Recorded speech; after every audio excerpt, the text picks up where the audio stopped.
ओम तत्पुरुषाय विद्महे महादेवाय धीमहि तन्नो रुद्र प्रचोदयात। शिव अमृतधारा परिवार तरफथी आप सर्वनी अंदर विराजता शिवने मारा प्रणाम। આજે 16મા દિવસની આ યાત્રાની અંદર ધ્યાન યોગને વધારે સહજ રીતે શિવને પૂછાયેલા પ્રશ્ન, જેમ મેં તમને કહ્યું ગઈકાલે કે રુદ્ર સંહિતાની અંદર અનેક ખંડ પણ છે, એમાંના પાર્વતી ખંડની અંદર આ વાત શિવે કહી છે અને શિવે આપણને સમજાવ્યું છે કે કઈ રીતે ધ્યાન યોગ છે એ સાંભવિક મહામુદ્રા, શબ્દો બહુ જ સુંદર છે, સાંભવિક મહામુદ્રા અથવા તો સાંભવિક ધ્યાન ની અંદર પરિવર્તિત કઈ રીતે કરી શકાય. જો શિવ કરી શકે તો તમે ને હું બધા જ કરી શકીએ, પરંતુ માત્ર સમજણ અને જ્ઞાન અને એના આ જ્ઞાનને આપણે ચલિત એટલે કે આપણા જીવનની અંદર એને અવગણિત કરીને અને અગણિત કરીને નહીં, પરંતુ એને અવગણીને નહીં, એની સાથે જોડાઈને આપણે આમાંથી બહાર આવવાનું છે જીવન યાત્રામાં. સાંભવિક ધ્યાન મુદ્રા શિવ સપ્ત ઋષિઓની સાથે બહુ જ સુંદર રીતે સમજાવી છે. એમણે બહુ સુંદર વાત કરી છે કે એક બાળક નાનું જ્યારે જન્મે, એમનું અવતરણ થાય અને એ પુખ્ત અવસ્થા સુધી એટલે કે યુવા અવસ્થા સુધી પહોંચે ત્યારે એના શરીરનો વિકાસ થાય છે.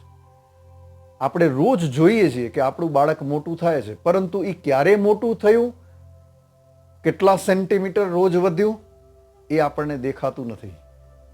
શિવે આ સાંભવિક ધ્યાનને આ રીતે સમજાવ્યું છે કે તમારી ને મારી અંદર રોજ ધ્યાન ઘટિત થાય છે, પરંતુ એ જન્મની અને આપણી વૃદ્ધિની જે યાત્રા છે એના જેવું છે.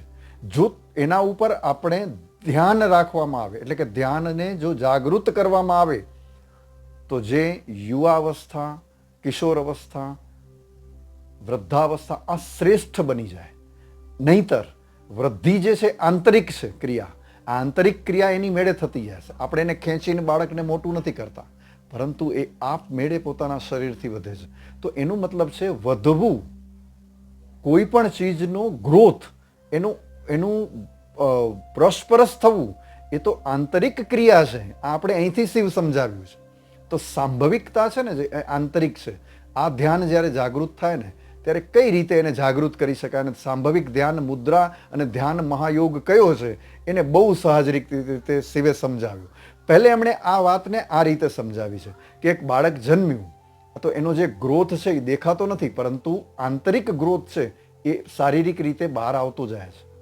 અને આપણે બાહ્ય રીતે જે આપણે જોઈએ છીએ એ ખરેખર અંતર્મનમાં કે અંતર આત્માની અંદર આ બધું ઘટિત થતું જતું હોય છે. તો કઈ રીતે સાંભવિક ધ્યાન જે છે એ શિવે દરેક વ્યક્તિની અંદર આ જાગૃત હોય છે, આની આપણે એક સરસ સમજણ આપી છે. એમણે એમ કહ્યું કે શરીર, મન અને આત્મા, આ 3 ભાગ છે તમારી પાસે. શરીર, મન, આત્મા. આત્માને તમે ઉર્જા પણ કહી શકો. ઉર્જામય શરીર તમારું ને મારું એ આત્મિક શરીર છે. શારીરિક શરીર છે ને એની સાથે જોડાયેલા છે જે વચન, શબ્દો. બરાબર સમજવાનો એક પ્રયત્ન આપણે કરશું બધા, જે શિવે આપણને સમજાવ્યું છે. વચન એ આપણા બાહ્ય શરીર સાથે જોડાયેલું વસ્તુ છે. તો જો તમે વચન એટલે કે તમારા શબ્દો ઉપરનું જો તમે નિયંત્રણ કેળવી શકો તો તમારા શરીરની ક્રિયાઓ છે એ તમારા કંટ્રોલ એટલે કે તમારા નિયંત્રણને આધારિત રહેશે.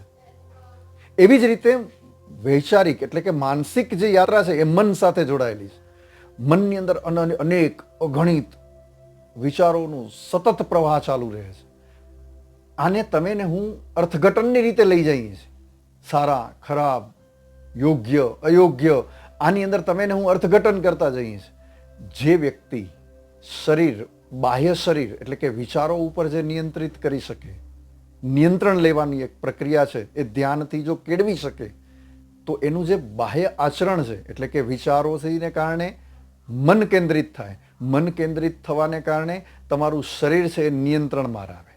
શરીર નિયંત્રણમાં આવવાનો મતલબ બહુ સાહજિક રીતે તમને કહું કે એવા કર્મોથી આપણે બચી જઈએ જે અઘટિત કર્મો તરફ આપણે લઈ જતું હોય. મતલબ આપણા શબ્દો ઉપર આપણું નિયંત્રણ આવે તો આપણાથી એવા કોઈ શબ્દો ન બોલાય જેને કારણે કોઈ બીજાની લાગણી દુભાય. જો એની લાગણી દુભાતી હશે તો તમે ફરીથી એક કર્મની યાત્રામાં ઉતરી જશું. તો આ અકર્મક ક્રિયાઓને જો કરવું હશે તો તમારે સાંભવિક ધ્યાનને જાગૃત કરવું પડશે. અકર્મિક જીવન જીવવું હશે, સકર્મક સાથે અકર્મક જીવન જીવવું, આ બહુ સાહજિક છે. જો હું ફરીથી કહું છું, શિવે સમજાવેલું બહુ અદ્ભુત જ્ઞાન છે. સકર્મ સાથે અકર્મક રીતે જીવન જીવવું. કર્મો કરવાના છે, પણ એ કર્મનો કોઈ પણ જાતનો ફળ કે એનો પ્રભાવ આપણા જીવન ઉપર ન અત્યારે આવે ને ન એ સંચિત તરફ જાય. આને કહેવાય સાંભવિક ધ્યાન જાગૃત અવસ્થા. આ શિવે તમને ને મને શીખવી. એણે એમ કહ્યું છે કે શારીરિક, માનસિક અને ઉર્જાત્મક જે શરીર છે, આ ત્રણેયને એક લયમાં, એક લાઈનની અંદર જો તમે ને હું એને મૂકી શક્યા, એને જોડી દીધું, તો જે ઘટના ઉદ્ભવશે એ એવી હશે કે જ્યાં સાંભવિક ધ્યાન અને સાંભવિક ઉર્જા કેળવાઈ જશે.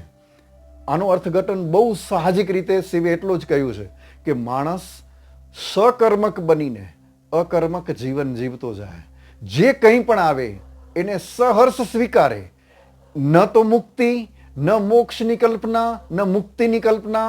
જેવું મેં આવ્યું છે, ઈશ્વર જેવું તે આપ્યું એને હું સ્વીકારું છું. કદાચ મારા જીવનના કોઈ એક ભાવની અંદર આવેલા કર્મો છે તો એને હું સહર્ષ સ્વીકારું છું. હવે તમે સમજો મારી વાત. શિવે જે અહીંયા બહુ જ અગાધ જ્ઞાન આપી દીધું આપણને, એ છે સ્વીકાર. જ્યારે તમે ને હું સ્વીકાર નથી કરી શકતા જીવનની અંદર, ત્યારે દુઃખની ઉત્પત્તિ થાય છે. ત્યારે તમારી અને મારા જીવનની અંદર વમળો સર્જાય છે. ત્યારે તમે ને હું જીવનની અંદર ધ્યાન યોગમાંથી બહાર નીકળી જઈએ છીએ અને જીવનની અંદર ભટકી જઈએ છીએ. શિવે બહુ સહજ સાંભવિક ધ્યાન સમજાવ્યું તમને ને મને કે જીવનની અંદર શરીર, મન અને આત્મા, આ ત્રણેયને એક સમયમાં એક લયની અંદર લઈ આવો અને જે તમારી અને મારી જીવન યાત્રા ઉદ્ભવશે એ સાંભવિક ધ્યાન હશે. જેને કારણે હું મુક્તિ એ માંગીશ નહીં, પ્રાપ્ત નહીં કરું, એ પ્રાપ્ત થઈ જશે. એ ખોવાશે નહીં, પ્રાપ્ત થઈ જશે. એ મેળવવા માટેના પ્રયત્ન નથી. બિલકુલ સાહજિક રીતે તમે ને હું મુક્તિની યાત્રાની અંદર એટલા સહજ રીતે મુકાઈ જશું કે મોક્ષ સુધી પહોંચી જવાની પરમ જે યાત્રા છે એ પ્રાપ્ત થઈ જશે. આ છે સાંભવિક ધ્યાન યોગ. માત્ર સકર્મક બનીને અકર્મક જીવન જીવવાની જે અદ્ભુત ક્રિયા છે એ શિવે તમને ને મને શરીર, મન અને આત્માને એક સાથે જોડીને આપણે આમાંથી મુક્તિ પ્રાપ્ત કરી શકીએ છીએ. મને લાગે છે શિવનું આ જ્ઞાન આપણને વધારે વિનમ્ર અને વધારે સાહજિક બનાવશે.